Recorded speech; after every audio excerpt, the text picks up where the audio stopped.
সে হিন্দু হয়, বৌদ্ধর ঘরে জন্মগ্রহণ করলে সে বৌদ্ধ হয়, খ্রিস্টানের ঘরে জন্মগ্রহণ করলে সে খ্রিস্টান হয়, ইহুদি নাসারার ঘরে জন্মগ্রহণ করলে সে ইহুদি নাসারা হয়, এবং মুসলমানের ঘরে জন্মগ্রহণ করলে সে মুসলমান হয়। কে বানায়? আল্লাহ। মানে তার পিতা মাতা তাকে বানায়। কিন্তু প্রত্যেকটা সন্তান যখন এই পৃথিবীতে দুনিয়াতে জন্মগ্রহণ করে তখন সেই সন্তানটা মানে ইসলামের ফিতরের উপরে জন্মগ্রহণ করে। তার পিতা মাতা তাকে ইহুদি নাসারা খ্রিস্টান এগুলা বানায়। তাহলে আলহামদুলিল্লাহ, আল্লাহ সুবহানাহু ওয়া তাআলার কাছে শুকরিয়া যে আল্লাহ সুবহানাহু ওয়া তাআলা আমাদেরকে মুসলমানের ঘরে জন্মগ্রহণ করিয়েছে।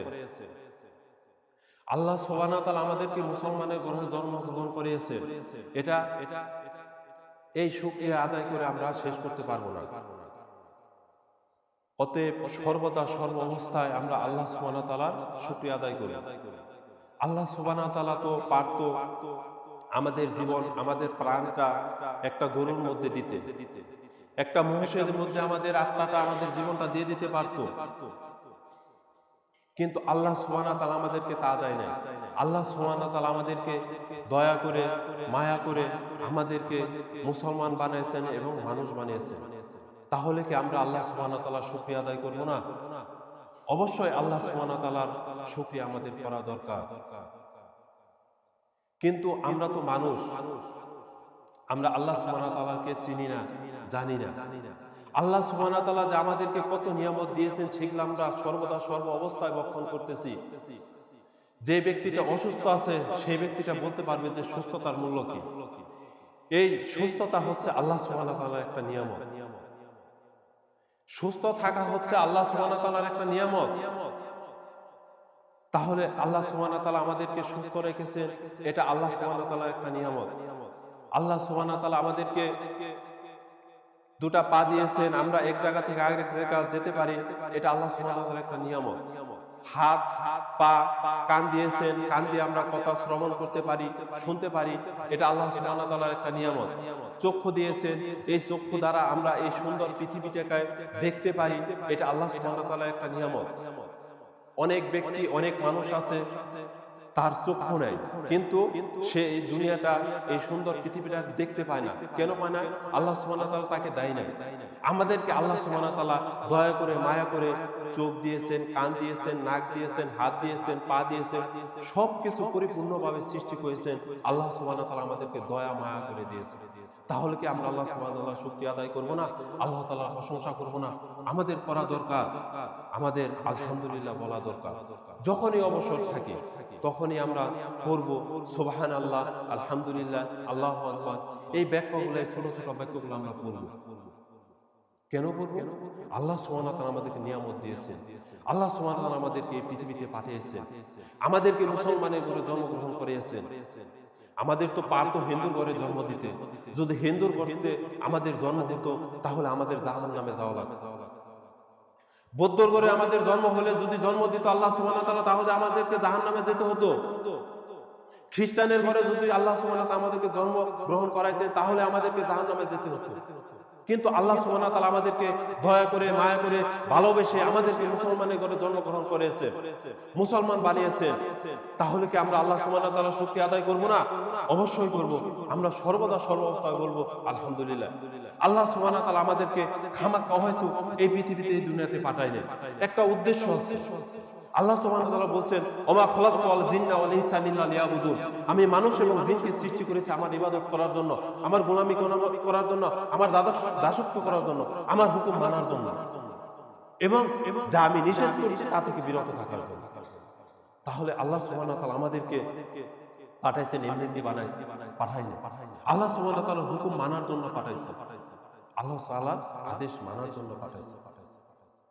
তাহলে আমরা কি আল্লাহ সুবহানাহু ওয়া তাআলার হুকুম কি আমরা মানি, আল্লাহ তাআলার কি শুকরিয়া আদায় করি? কিন্তু আমাদের উচিত সর্বদা সর্ব অবস্থায় আল্লাহ সুবহানাহু ওয়া তাআলার শুকরিয়া আদায় করা, আল্লাহ সুবহানাহু ওয়া তাআলার প্রশংসা করা। আল্লাহ সুবহানাহু ওয়া তাআলার প্রশংসা করা আমাদের দরকার সর্বদা সর্ব অবস্থায়। আল্লাহ রাব্বুল আলামিন আমাদেরকে অনেক সুন্দর করে বানাইছেন, মানে অনেক জ্ঞান দিয়েছেন। আল্লাহ সুবহানাহু ওয়া তাআলা এই পৃথিবীতে, এই দুনিয়াতে ধন সম্পদ যাকে ভালোবাসে তাকেও দেয়, যাকে ভালোবাসে না তাকেও দেয়। কিন্তু আল্লাহ সুবহানাহু ওয়া তাআলা দ্বীনের জ্ঞান সকল মানুষকে দেয় না। আল্লাহ সুবহানাহু ওয়া তাআলা যাকে ভালোবাসে তাকেই আল্লাহ সুবহানাহু ওয়া তাআলার দ্বীনের জ্ঞান তাকেই দান করে, তাকেই দান করে। তাহলে আমাদের উচিত সর্বদা সর্ব অবস্থায় আল্লাহ সুবহানাহু ওয়া তাআলার হুকুম মানা, আল্লাহ সুবহানাহু ওয়া তাআলার আদেশ মানা। আমরা সূরা ফাতিহার মধ্যে বলি আলহামদুলিল্লাহি রাব্বিল আলামিন, যাবতীয় প্রশংসা সেই মহান রাব্বুল আলামিনের জন্য, যে মহান রাব্বুল আলামিন এই সৃষ্টি জগতের প্রতিপালক। এই সৃষ্টি জগতে আসমান জমিনে যা কিছু আছে সবকিছুর প্রতিপালক আমরা বলে স্বীকৃতি দিচ্ছি। কোথায়? যখনই সূরা ফাতিহা পড়ি তখনই বলি, যখন সূরা ফাতিহা পড়ি তখনই বলি আলহামদুলিল্লাহি রাব্বিল আলামিন, যাবতীয় প্রশংসা, সমস্ত প্রশংসা সেই মহান রাব্বুল আলামিনের জন্য, যে মহান রাব্বুল আলামিন এই সমস্ত সৃষ্টি জগতের প্রতিপালক। এই আসমান জমিন পৃথিবীতে যা কিছু আছে সবকিছুর প্রতিপালক হচ্ছে আল্লাহ সুবহানাহু ওয়া তাআলা। এটা বলে আমরা বলি, এটা বলে আমরা বলি আলহামদুলিল্লাহি রাব্বিল আলামিন। কিন্তু কি বলতেছি সেটা কি আমরা বুঝি? সেটা কি বুঝি যে আমরা কি বললাম? আলহামদুলিল্লাহি রাব্বিল আলামিন এই শব্দের অর্থ কি, এটা কি আমরা বুঝি? এটা আমরা বুঝি না। এটার অর্থ কি, যে অর্থ তার ওজন কতটুকু। যাবতীয় প্রশংসা আল্লাহ সুবহানাহু ওয়া তাআলা এবং এই সৃষ্টি জগতে যা কিছু আছে সবকিছুর প্রতিপালক আল্লাহ। এটা বলে আমরা স্বীকৃতি দিচ্ছি যে সবকিছু প্রতিপালক আল্লাহ। কিন্তু কাজে কর্মে আমরা উল্টাটা করি, কাজে কর্মে আমরা আরেকটা করি। আমরা সলাতে বলি একটা, কিন্তু সলাতের শেষ হয়ে গেলে বাইরে বের হলে তখন বলি আরেকটা। কিন্তু আমাদের উচিত তারপরে কি বলি? মালিক ইয়াউমিদ্দিন, যিনি বিচারের দিনের মালিক। এটাও আমরা স্বীকৃতি দিচ্ছি, যিনি বিচার দিনের মালিক, যিনি বিচার দিবসের মালিক,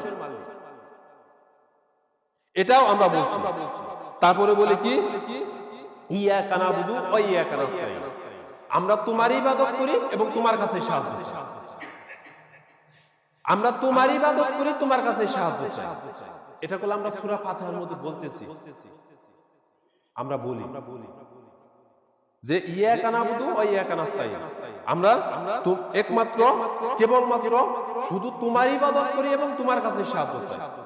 কিন্তু আমরা সলাতে বলি একটা, কিন্তু বাইরে বের হলে কি করি? যে তোমার কাছে সাহায্য চাই, তোমার ইবাদত করি। কিন্তু বাইরে গেলে সেটা আমাদের মনে থাকে না, সেটা করি না। আমরা মাজারে, দরগায়, খানকায় এগুলার যে চাই, বাবার কাছে যে চাই। তাহলে আমরা সলাতে বললাম যে আমরা তোমার ইবাদত করি এবং তোমার কাছে সাহায্য চাই। তাহলে কি?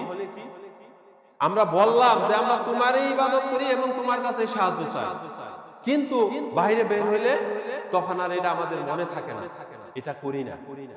আমরা মাজারে যে, দরগায় যে, খানকায় যে চাই যে বাবা সন্তান দাও, টাকা পয়সা দাও, এটা দাও, এটা দাও, সেটা দাও, এগুলা বলি। তাহলে কি আমরা মুসলমান? আমরা সলাতে বলি একটা, কিন্তু আমরা বাহিরে বের হয়ে করতেছি আরেকটা। তারপরে কি বলি? ইহদিনাস সিরাতাল মুস্তাকিম, আমাদেরকে সরল সঠিক পথ দেখান। হে আল্লাহ, আপনি আমাদেরকে সরল সঠিক পথ দেখান, যে পথে কোনো ভেজাল নাই, মানে সত্যর যে পথ, নির্ভেজাল যে পথ, ওই পথ আমাদের দেখান। ইসলামের পথ দেখান, যে পথ দেখাইলে আমরা জান্নাতে যেতে পারি, ওই পথ দেখান। তাহলে আমরা সূরা ফাতিহার মধ্যে কি বলতেছি? আলহামদুলিল্লাহি রাব্বিল আলামিন, যাবতীয় প্রশংসা, সমস্ত প্রশংসা সেই রাব্বুল আলামিনের জন্য, যিনি এই সৃষ্টি জগতের প্রতিপালক। মালিক ইয়াউমিদ্দিন, যিনি বিচার দিনের মালিক। ইয়াকা নাবুদু ওয়া ইয়াকা নাস্তাইন, আমরা তোমার ইবাদত করি এবং তোমার কাছে সাহায্য চাই। ইহদিনাস সিরাতাল মুস্তাকিম, এবং আমাদেরকে সরল সঠিক পথ দেখা। তাহলে আমরা সলাতে বলতেছি আমাদের সরল সঠিক পথ দেখা, কিন্তু আমরা কি তা করি? তা করি না। কিন্তু আমাদের সর্বদা সর্ব অবস্থায় আল্লাহ সুবহানাহু ওয়া তাআলাকে যে হুকুমগুলো আছে সেগুলো আমাদের মানা উচিত, মানা দরকার। আল্লাহ সুবহানাহু ওয়া তাআলার যে হুকুমগুলো আছে সেই হুকুমগুলো আমাদের সর্ব অবস্থায় আমাদের মানা দরকার, মানা উচিত। এবং এই পৃথিবীতে, এই দুনিয়াতে বুদ্ধিমানকে আমরা তো মনে করি বুদ্ধিমানকে, বোকা হইছে ওই ব্যক্তিটা যে অন্যের সমালোচনা করে, আরেকজনের সমালোচনা করে, আরেকজনের বিপদ করে বেড়ায়, ওই হচ্ছে বোকা। আর বুদ্ধিমান ওই ব্যক্তিটা যে ব্যক্তিটা নিজের সমালোচনা করে, নিজের জন্য ভাবে যে আমি কি করতেছি, কি করলাম, কি করব, সেই হচ্ছে বুদ্ধিমান। আর বোকা সেই, পাগল সেই যে আরেকজনের সমালোচনা করে, আরেকজনের বিপদ করে, আরেকজনের পরনিন্দা করে, আরেকজনের কিভাবে অপবাদ দেওয়া যায়, মানে আরেকজনের নিয়ে চিন্তা ভাবনা করে, সেই হচ্ছে বোকা। আর বুদ্ধিমানকে যে নিজের সমালোচনা করে, নিজের জন্য ভাবে যে নিজে কি করতেছি, কি আমল করতেছি, হালাল খাচ্ছি না হারাম খাচ্ছি, আমার দ্বারা কি মানুষ কষ্ট পাচ্ছে না পাচ্ছে না, যে নিজের সমালোচনা করে সেই বুদ্ধিমান। বোকাকে যে আরেকজনের সমালোচনা করে সেই হচ্ছে বোকা। আমাদের সর্বদা সর্ব অবস্থায় বোঝা উচিত, বোঝা দরকার, বোঝা উচিত, বোঝা দরকার। আল্লাহ সুবহানাহু ওয়া তাআলা সূরা আসরের মধ্যে বলছেন ওয়াল আরফ, মানে কি সময়ের কসম, যুগের কসম। মানে আল্লাহ সুবহানাহু ওয়া তাআলা ওয়াল আরফ মানে সময়ের কসম, সময়ের কসম খেলেন, সময়ের কসম খেলেন। সময়ের অনেক মূল্য আছে, সময়ের অনেক মূল্য আছে, কিন্তু আমরা তো সময়ের মূল্য দেই না।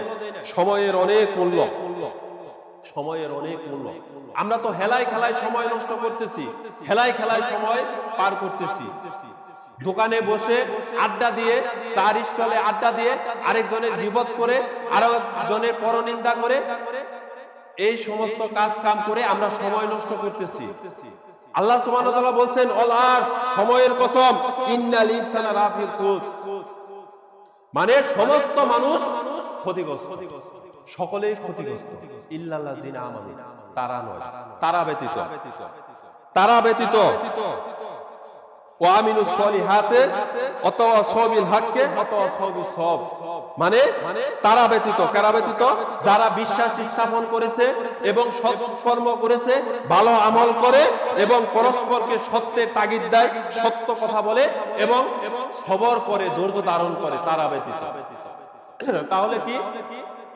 যারা হকের উপরে আছে, সত্যের উপরে আছে এবং যারা আল্লাহকে বিশ্বাস স্থাপন করেছে, আল্লাহকে এক বলে মানে বিশ্বাস করে এবং যারা মানুষকে পরস্পরকে সত্যের তাগিদ দেয়, ভালো কাজের আদেশ দেয় এবং যারা বিপদে ধৈর্য ধারণ করে, তারা ব্যতীত, এরা ব্যতীত যারা আছে সকলেই ক্ষতিগ্রস্তের মধ্যে আছে, সকলে ক্ষতির মধ্যে নিমজ্জিত, এরা ব্যতীত।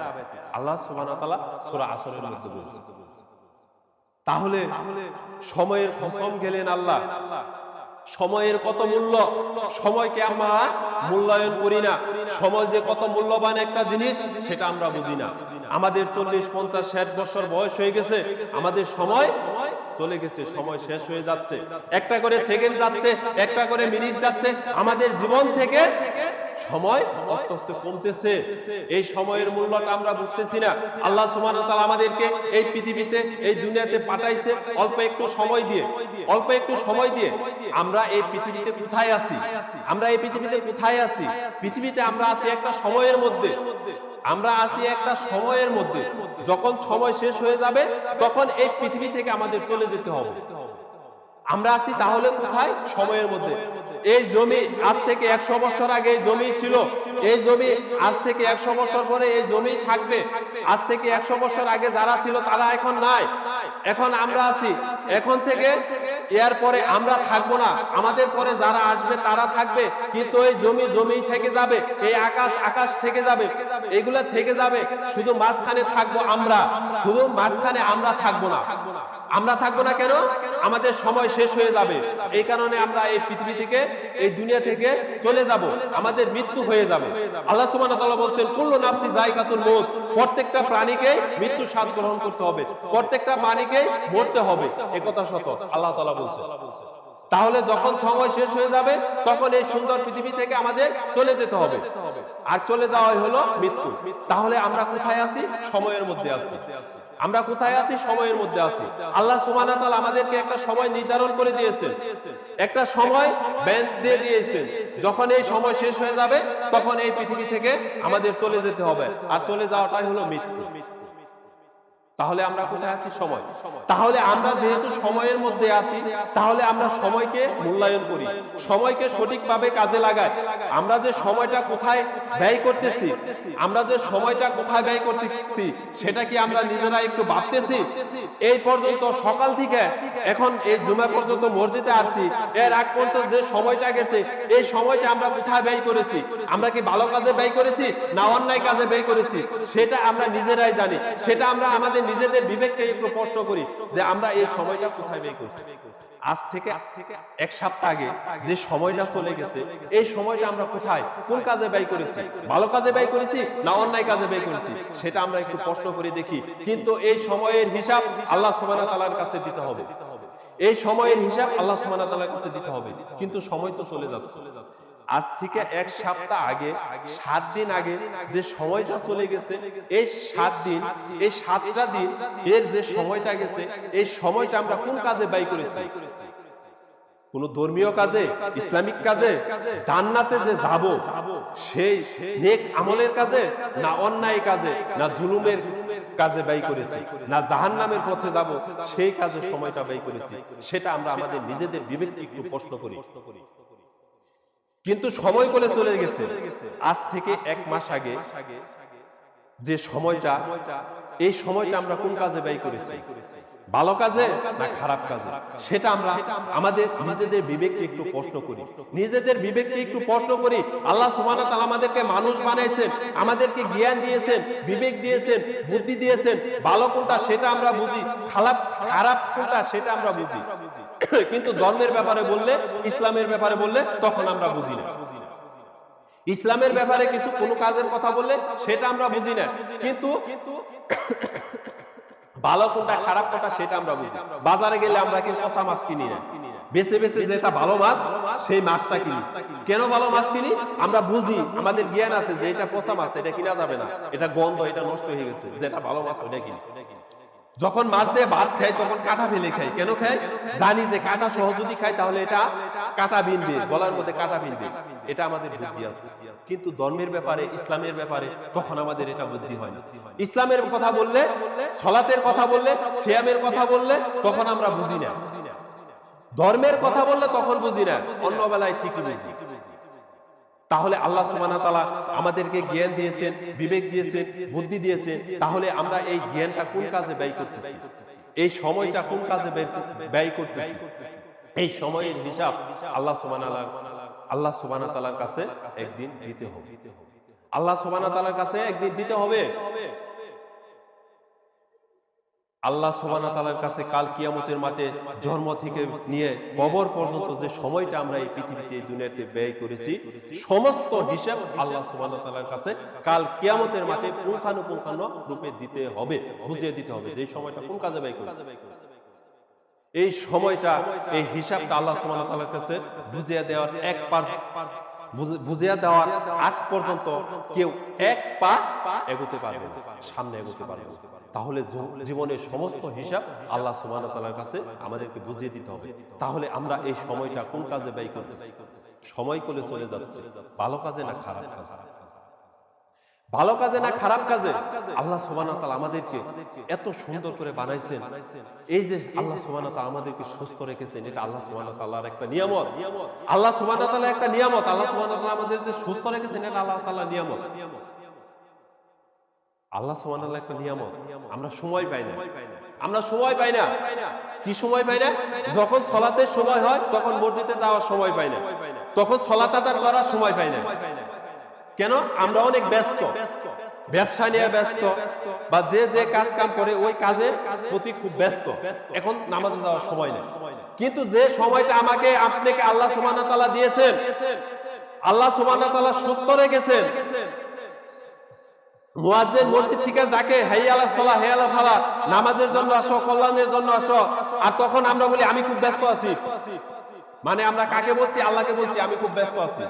অথচ যে আল্লাহ আমাদেরকে সৃষ্টি করেছেন, আমাদেরকে সুস্থ রেখেছেন, ওই আল্লাহকে বলছি মুয়াজ্জিন যখন আযান দিচ্ছে যে এখন আমি ব্যস্ত আছি, আল্লাহকে ব্যস্ততা দেখাচ্ছি। আল্লাহকে বলছি আমাদের সময় নেই, আল্লাহকে বলছি আমরা সময় নাই, এখন সালাতে সময় নাই, আমরা আল্লাহকে বলছি। অথচ যেই আল্লাহ আমাদেরকে বানাইছেন, যে আল্লাহ আমাদেরকে সুস্থ রেখেছেন, যে আল্লাহ আমাদেরকে রিজিকের ব্যবস্থা করে দিচ্ছেন, যে আল্লাহ আমাদেরকে চক্ষু দিয়েছেন এই পৃথিবীটাকে দেখার জন্য, সমস্ত কিছুই আল্লাহ তাআলা দিচ্ছেন আমাদেরকে, আর ওই আল্লাহকে বলছি যে আমাদের সময় নাই। তাহলে আমরা কেমন মানুষ?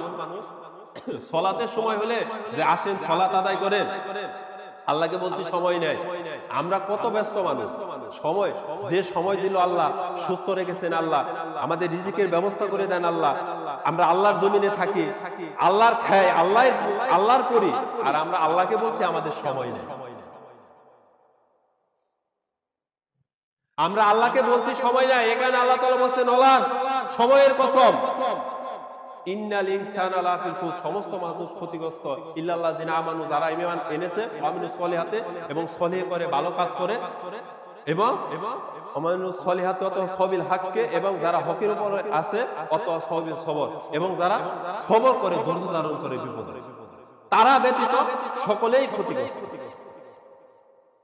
আল্লাহ সুবহানাহু ওয়া তাআলা বলছেন, আল্লাহ তাআলার কথা। তাহলে আমরা আল্লাহ সুবহানাহু ওয়া তাআলা আমাদেরকে সময় দিয়েছে, আমরা ওই সময়ের মধ্যে সালাত আদায় করব, আল্লাহ সুবহানাহু ওয়া তাআলার হুকুম মানব, আর আমরা আল্লাহকে বলছি সময় নাই। আল্লাহ যে কত মহান, আল্লাহ যে কত দয়ালু, আমরা কি আল্লাহকে চিনি? আমরা কি আল্লাহকে চিনি? আল্লাহর যে নাম আছে, আল্লাহর 100টি নাম আছে, আল্লাহর নামের গুরুত্ব অনেক, আল্লাহর নামের গুরুত্ব অনেক। আপনাকে বলছি আল্লাহর নামের গুরুত্ব কত? আল্লাহর নামের গুরুত্ব অনেক। বিসমিল্লাহ, বিসমিল্লাহ বলে যদি কোনো, বিসমিল্লাহ ছাড়া যদি কোনো পশু জবাই করি, তাহলে ওই পশু খাওয়া হারাম। বিসমিল্লাহ আল্লাহর নাম, আল্লাহর নামের গুরুত্ব কত এটা বুঝতে পারছে?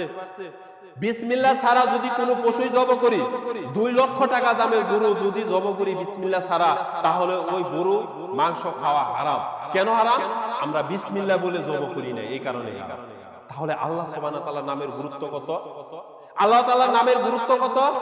আল্লাহ সুবহানাহু ওয়া তাআলার 100টি নাম আছে। তাহলে গরু হালাল জিনিস, ছাগল হালাল জিনিস, যত পশু আছে হালাল পশু, এগুলো যদি আমরা বিসমিল্লাহ ছাড়া জবাই করি, তাহলে এই পশুর গোশত খাওয়া, এই পশুর মাংস খাওয়া হারাম। কেন হারাম? আমরা জবাই করার সময় বিসমিল্লাহ বলি না, এই কারণেই হারাম। তাহলে বিসমিল্লাহ আল্লাহ নামের গুরুত্ব।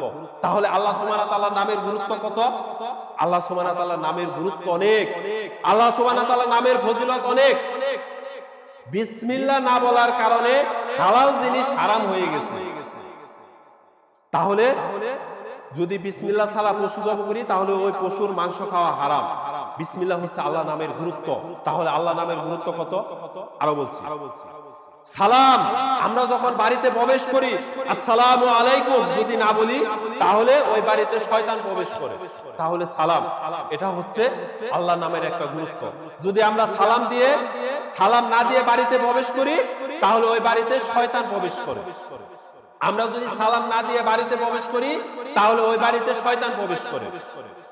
তাহলে আসসালামু আলাইকুম এই কথা যদি না বলি, তাহলে বাড়িতে শয়তান প্রবেশ করে। তাহলে সালাম, এটা আল্লাহর নামের গুরুত্ব, এটা আল্লাহর নামের গুরুত্ব। তাহলে আল্লাহর নামের গুরুত্ব কত? আমরা যদি সালাম না দিয়ে বাড়িতে প্রবেশ করি, তাহলে ওই বাড়িতে শয়তান প্রবেশ করে। বিসমিল্লাহ বলে যদি খাবার না খায়, তাহলে ওই খাবার শয়তান খায়। এটা হচ্ছে আল্লাহর নামের গুরুত্ব। আল্লাহ সুবহানাহু ওয়া তাআলার নামের ফজিলত কত, গুরুত্ব কত, তাৎপর্য কত। সালাম না দিয়ে যদি বাড়িতে প্রবেশ করি, তাহলে ওই বাড়িতে শয়তান প্রবেশ করে। বিসমিল্লাহ বলে যদি খাবার না খায়, তাহলে ওই বাড়িতে ওই খাবার শয়তান খায়। তাহলে সালাম না দেওয়ার কারণে বাড়িতে শয়তান প্রবেশ করলো, বাড়িতে শয়তান ঢুকে গেল। বিসমিল্লাহ বলে খাবার না খেলে ওই খাবার শয়তান খেলো, তাহলে বাড়িতে শয়তান প্রবেশ করলো, খাবার শয়তান খেলো, তাহলে থাকা খাওয়া সবই শয়তানের হয়ে গেল। তাহলে ওই বাড়িতে শয়তানের আর কোনো কিছু থাকে? শয়তান তো প্রবেশ করেই আছে। তাহলে আমাকে আপনাকে শয়তান তো ধোঁকা দিবেই, আমাকে আপনাকে শয়তান তো ধোঁকা দিবেই। তার কারণ শয়তান বাড়িতে প্রবেশ করলো, শয়তান খাবার খেলো, তাহলে থাকা খাওয়া সবই শয়তানের হয়ে গেল। শয়তান, এই শয়তান থেকে আমাদের বাঁচতে হবে। এই পৃথিবীতে, এই দুনিয়াতে সবচাইতে আমার আপনার বড় শত্রু হচ্ছে শয়তান। এই পৃথিবীতে, এই দুনিয়াতে আমার আপনার সবচাইতে বড় শত্রু হচ্ছে শয়তান। এই শয়তান থেকে আমাকে আপনাকে বাঁচতে হবে, এই শয়তান থেকে আমাকে আপনাকে বাঁচতে হবে। শয়তান ওয়াদা করেছে আদম সন্তানকে জাহান্নামে নিয়ে যাবে, এটা আল্লাহ সুবহানাহু ওয়া তাআলার কাছে ওয়াদাবদ্ধ। শয়তান বলেছে, শয়তান আল্লাহ সুবহানাহু ওয়া তাআলার সাথে ওয়াদা করেছে যে আমি আদম সন্তানকে জাহান্নামে নিয়ে যাব যে কোনো মূল্যে হোক। তখন আল্লাহ সুবহানাহু ওয়া তাআলা বলছেন, শয়তান, ইবলিস শয়তান, তুমি শুনো, সকাল থেকে সন্ধ্যা পর্যন্ত আমার বান্দাকে সারাদিন খারাপ কাজ করাবে। আমার বান্দার দ্বারা সারাদিন অন্যায় জুলুম যত প্রকার খারাপ কাজ আছে সবগুলা সকাল থেকে সন্ধ্যা পর্যন্ত করাবে। ওই বান্দাটা যদি সারাদিন খারাপ কাজ করার পর ওই বান্দা যদি আমার কাছে ক্ষমা চায়, হে রাব্বুল আলামিন, আমি আপনার সাথে অন্যায় করেছি, জুলুম করেছি, অনেক অত্যাচার করেছি, মানে অনেক খারাপ কাজ আছে, সবকিছু করেছি, আল্লাহ সুবহানাহু ওয়া তাআলা, আল্লাহ আপনি আমাকে ক্ষমা করে দেন। তখন আল্লাহ সুবহানাহু ওয়া তাআলা বলে, যাও, তোমাকে ক্ষমা করে দিলাম। তাহলে সারাদিন ধরে অনেক কষ্ট করে, অনেক পরিশ্রম করে শয়তান আমাকে আপনাকে দ্বারা খারাপ কাজ করেছে, খারাপ কাজ করিয়েছে। খারাপ কাজ সারাদিন করার পর যদি শেষ বেলায় শেষে মেশে যদি আল্লাহ সুবহানাহু ওয়া তাআলার কাছে ক্ষমা চায়, তখন আল্লাহ সুবহানাহু ওয়া তাআলা ক্ষমা করে দিবেন। সুবহানাল্লাহ। তাহলে আল্লাহ সুবহানাহু ওয়া তাআলা কত ক্ষমাশীল, কত দয়ালু। তারপরে আল্লাহ সুবহানাহু ওয়া তাআলা বলেন যে সন্ধ্যা থেকে নিয়ে সকাল পর্যন্ত আমার বান্দাকে দ্বারা, আদম সন্তানকে দ্বারা সারা রাত ব্যতীত যত খারাপ কাজ করাবা, যত অন্যায় করাবা, যত জুলুম করাবা, যত খারাপ কাজ আছে যত কিছুই করাবা না কেন, সারা রাত খারাপ কাজ করার পর যদি ওই বান্দা সকালে আমার কাছে ক্ষমা চায়, তাহলে আমি আল্লাহ সুবহানাহু ওয়া তাআলা, আল্লাহ রাব্বুল আলামিন তাকে, ওই বান্দাকে ক্ষমা করে দিব। সুবহানাল্লাহ। তাহলে আল্লাহ কত ক্ষমাশীল। তারপরে বলছেন আমি ক্ষমা করে দিব। তাহলে তুমি কিভাবে আদম সন্তানকে, আমার বান্দাকে জাহান্নামে নিয়ে যাবে? তাহলে দেখেন, শয়তানকে ক্ষমতা দিয়েছেন ঠিক, ক্ষমতা দেওয়ার পরেও আল্লাহ সুবহানাহু ওয়া তাআলা বলে একটা রহমত রেখে দিয়েছেন যে সারা দিন সারা রাত আমার বান্দা অন্যায় করবে, খারাপ কাজ করবে, খারাপ কাজ করাবা, সারাদিন খারাপ কাজ করানোর পর আমার কাছে ক্ষমা চাইবো, আমি তাকে ক্ষমা করে দেব। তাহলে শয়তান সারাদিন আমাদের দ্বারা খারাপ কাজ করায়। আমরা যে খারাপ কাজ করি, অন্যায় কাজ করি, আমরা কি মনে করি যে আমরা করতেছি? আমরা করি না। আসলে শয়তান আমাদের দ্বারা করায়। খারাপ কাজ করে আমি আপনি করি না, খারাপ কাজ শয়তান আমাকে আপনাকে দ্বারা করাইতেছে। আমরা তো মনে করি যে খারাপ কাজ মনে হয় আমরা করতেছি, কিন্তু না, আমরা করি না। শয়তান আমাকে আপনাকে দ্বারা করায়। যেমন শয়তানের এত পাওয়ার, শয়তানের এত পাওয়ার, এত ক্ষমতা, আমি যদি আপনাকে একটা কথা বলি যে অমুক জায়গায় যাওয়া লাগবে বা অমুকটা করতে হবে, সেটা আপনাকে বগলে যে কানে কানে বলতে হবে বা ফোনের মাধ্যমে বলতে হবে যে অমুক জায়গায় যাইতে হবে, এই কাজটা করতে হবে। তারপরে আপনি শুনবেন যে হ অমুক জায়গায় যাইতে হবে, অমুক কাজটা করতে হবে, মানে শুনতে হবে। আমি যা বলছি সেটা আপনাকে শুনতে হবে, তারপর আপনি বলতে পারবেন। কিন্তু শয়তানের এত ক্ষমতা, এত পাওয়ার, শয়তান অন্তর থেকেই যে কুমন্তলা আছে, খারাপ কি আছে, সেটা অন্তর থেকেই দিয়ে থাকে, সেটা আমি আপনি বুঝতে পারি না। শয়তান অন্তর থেকেই দিয়ে থাকে।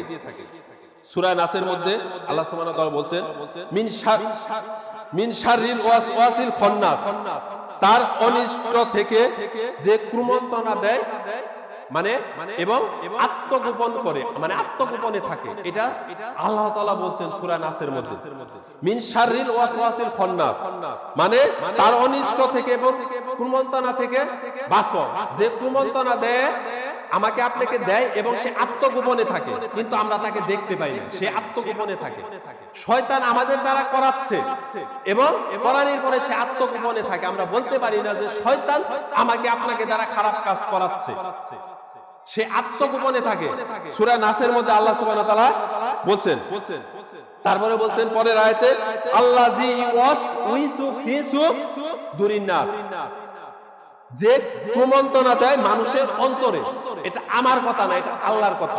আল্লাহ বলছেন সূরা নাসের মধ্যে, যে কুমন্ত্রণা দেয়, খারাপই দেয়, খারাপ কাজ করায় মানুষের অন্তর থেকে। এটা আমার কথা না, আল্লাহর কথা। তাহলে শয়তানের কত ক্ষমতা, কত পাওয়ার, যে শয়তান অন্তর থেকে কুমন্ত্রণা দিতে থাকে, দিতে পারে, এত ক্ষমতা আল্লাহ সুবহানাহু ওয়া তাআলা শয়তানকে দিয়ে দিয়েছে। এটা সূরা নাসের মধ্যে আল্লাহ সুবহানাহু ওয়া তাআলা বলছেন শয়তানের এত পাওয়ার, এত ক্ষমতা। তাহলে আমাদেরকে সর্ব অবস্থায় শয়তান থেকে বাঁচতে হবে, শয়তান থেকে বাঁচতে হবে। যে কথা বলতেছিলাম যে আল্লাহর নামের গুরুত্ব, আল্লাহর নামের গুরুত্ব। সালাম না দিয়ে যদি বাড়িতে প্রবেশ, কোনো মানুষ, কোনো ব্যক্তি যদি বাড়িতে প্রবেশ করে, তাহলে ওই বাড়িতে শয়তান প্রবেশ করে। আর যে ব্যক্তি, যে মানুষ বিসমিল্লাহ বলে যদি খাবার না খায়, ওই খাবার শয়তান খায়। তাহলে যে বাড়িতে শয়তান প্রবেশ করলো, খাবার খেলো, তাহলে কি আর কি লাগে, আর কিছু লাগে? ওই বাড়িতে অশান্তি বা খারাপ কাজ করার লিগে আর কি কারো লাগে? শয়তানে বাড়িতে থাকলো, খাওয়া হয়ে গেল, সব হয়ে গেল। আপনি এমনিতেই শয়তানি করবেন, আপনি এমনিতেই খারাপ কাজ করবেন, আপনি এমনিতেই অন্যায় করবেন, আপনি এমনিতেই আরেকজনের গীবত করে বেড়াবেন, আরেকজনের পরনিন্দা করবেন, আরেকজনের অপবাদ দিবেন। আপনি এমনিতেই যত খারাপ কাজ আছে, বাড়িতে পর্দা থাকবে না, বেহায়াপনা থাকবে, এগুলো আপনি এমনিতেই করবেন। কেননা আপনার বাড়িতে শয়তান থাকে, শয়তান আছে, শয়তান আপনাকে দ্বারা করাচ্ছে, শয়তান আমাকে আপনাকে দ্বারা করাচ্ছে। তাহলে এই শয়তান থেকে আমাদের বাঁচতে হবে, এই শয়তান থেকে আমাদের বাঁচতে হবে। যে বাড়িতে রাসূল সাল্লাল্লাহু আলাইহি ওয়াসাল্লাম বলছেন, যে বাড়িতে ছবি মূর্তি থাকে, ওই বাড়িতে ফেরেশতা থাকে না, ফেরেশতা প্রবেশ করে না। তাহলে আমার আপনার বাড়িতে সুকিছে, আলমারিতে, ওয়ালে, দেওয়ালে, সেটা আমার আপনার ছবি থাক বা যে কোনো ছবি মূর্তি থাক, যে বাড়িতে ছবি মূর্তি আছে ওই বাড়িতে ফেরেশতা প্রবেশ করে না। তাহলে যে বাড়িতে ছবি মূর্তি আছে ওই বাড়িতে ফেরেশতা প্রবেশ করে না, তাহলে ওই বাড়িতে শয়তান থাকে, শয়তান আছে। তাহলে শয়তান আমাকে আপনাকে দ্বারা খারাপ কাজ করাচ্ছে বাড়িতে থেকে, অন্তর থেকে। কিন্তু আমরা শয়তানকে, শয়তান যে আমাদের এত বড় শত্রু, শয়তান যে আল্লাহ সুবহানাহু ওয়া তাআলার সাথে ওয়াদা করেছে যে আদম সন্তানকে আমাকে আপনাকে জাহান্নামে নিয়ে যাবে, সেটা আমরা বুঝতেছি না, সেটা আমরা বুঝি না। আমরা মনে করতেছি আমার উম্মুক ভাই আমার সবচেয়ে বড় শত্রু, বা উম্মুকে আমার সবচাইতে বড় শত্রু। শত্রু থাকে হয়তো অল্প একটু সময়ের জন্য, কথার জন্য বা কাজের জন্য, যে কোনো ভাবে অল্প ক্ষণিকের জন্য থাকে। কিন্তু শয়তান আমার আপনার শত্রু হচ্ছে জন্ম থেকে নিয়ে একবারে কবর পর্যন্ত। সবচাইতে বড় শত্রু হচ্ছে শয়তান, এটা আল্লাহ সুবহানাহু ওয়া তাআলা বলছেন। অতএব আমাদেরকে শয়তান থেকে বাঁচতে হবে, আমাদেরকে শয়তান থেকে বাঁচতে হবে। আমরা খাবার খাই, খাবারের শুরুতে বলি বিসমিল্লাহ, যে কোনো ভালো কাজ করি শুরুতে বলি বিসমিল্লাহ, যে কোনো ভালো কাজের আগে বলি বিসমিল্লাহ। কিন্তু আমরা যখন কোরআন তেলাওয়াত করি, কোরআন পড়া শুরু করি, তখন বলি আউযু বিল্লাহি মিনাশ শাইতানির রাজিম। বিতাড়িত শয়তান থেকে পানা যাচ্ছে, বিতাড়িত শয়তান থেকে পরিত্রাণ চাইছি, সাহায্য চাইছি কার কাছে? আল্লাহর কাছে। কোরআন পড়বো, কোরআনের শুরুতে আমরা বলতেছি আউযু বিল্লাহি মিনাশ শাইতানির রাজিম, শয়তান থেকে আমরা পানা চাচ্ছি, পরিত্রাণ চাচ্ছি। কোরআন পড়বো, কোরআন পড়ার আগে বলি। তাহলে শয়তান কত বড় শত্রু, শয়তান কত বড় শত্রু, সেটা কি আমরা আমাদের নিজেদের বিবেককে একটু প্রশ্ন করে দেখেছি, একটু দেখেছি যে শয়তান কত বড় শত্রু? শয়তান অনেক শত্রু। খাবার শুরুতে বলি বিসমিল্লাহ, ভালো কাজের আগে বলি বিসমিল্লাহ, যে কোনো কাজের আগে আমরা বলে থাকি বিসমিল্লাহ। কিন্তু যখন কোরআন তেলাওয়াত করি তখন বলি আমরা আউযু বিল্লাহি মিনাশ শাইতানির রাজিম, মানে বিতাড়িত শয়তান থেকে আমরা পরিত্রাণ চাচ্ছি। কার কাছে? আল্লাহর কাছে। শয়তান থেকে পরিত্রাণ চাচ্ছি আল্লাহর কাছে। আল্লাহ তুমি শয়তান থেকে পরিত্রাণ দাও, শয়তান থেকে বাঁচাও। তাহলে শয়তান কত বড় আমাদের, সেটা কি আমরা বুঝি? তাহলে আল্লাহ সুবহানাহু ওয়া তাআলা আমাদেরকে এই পৃথিবীতে, এই দুনিয়াতে পাঠাইছে সময় দিয়ে, সময়ের মধ্যে আছি, তাহলে আমরা এই সময়টা ভালো কাজে ব্যয় করি, এই সময়টা আমরা ভালো কাজে ব্যয় করি, সঠিক পথে কাজে লাগাই। এই সময়ের হিসাব আল্লাহ সুবহানাহু ওয়া তাআলার কাছে দিতে হবে। আমাদের সময় তো চলে যাচ্ছে, আমাদের তো মৃত্যুবরণ করতে হবে, আমাদের তো কবরে যেতে হবে, আল্লাহ সুবহানাহু ওয়া তাআলার কাছে হিসাব তো দিতে হবে। যেহেতু হিসাব দিতে হয়, হিসাব দিতেই হবে, মৃত্যুর পরে জান্নাত জাহান্নাম আছে, তাহলে আমরা এই সময়টা ভালো কাজে কাজে লাগাই, সঠিক পথে কাজে লাগাই। আল্লাহ আপনি আমাদেরকে সেই তৌফিক দান করেন, আমিন।